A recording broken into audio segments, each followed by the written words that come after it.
Hello দর্শক, আসসালামু আলাইকুম। আশা করি সকলেই ভালো আছেন। তো দর্শক, আপনারা দেখতে পাচ্ছেন আমাদের স্ক্রিনে দেওয়া যে গাছের ফুলটি দেখতে পাচ্ছেন।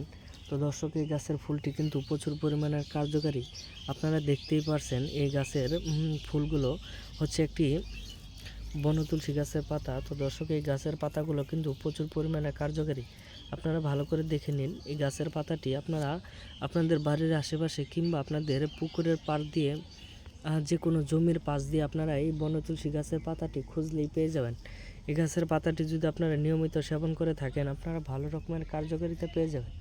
এই গাছের পাতাটি যদি আপনারা সেচে রস করে খেতে পারেন, আপনাদের জ্বর, ঠান্ডা, কাশি একদম ভালো হয়ে যাবে। আপনারা দেখতেই পারছেন এই গাছের পাতাটি প্রচুর পরিমাণের কার্যকারী।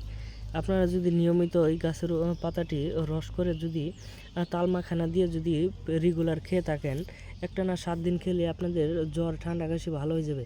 আপনাদের কোনো ধরনের টাকা পয়সা খরচ হবে না, বিনা টাকায় আপনাদের চিকিৎসা হয়ে যাবে। তো দর্শক, আমাদের ভিডিওটি ভালো লাগলে অবশ্যই চ্যানেলটি সাবস্ক্রাইব করে দিবেন। ধন্যবাদ সকলকে। সকলে ভালো থাকবেন, সুস্থ থাকবেন। আসসালামু আলাইকুম।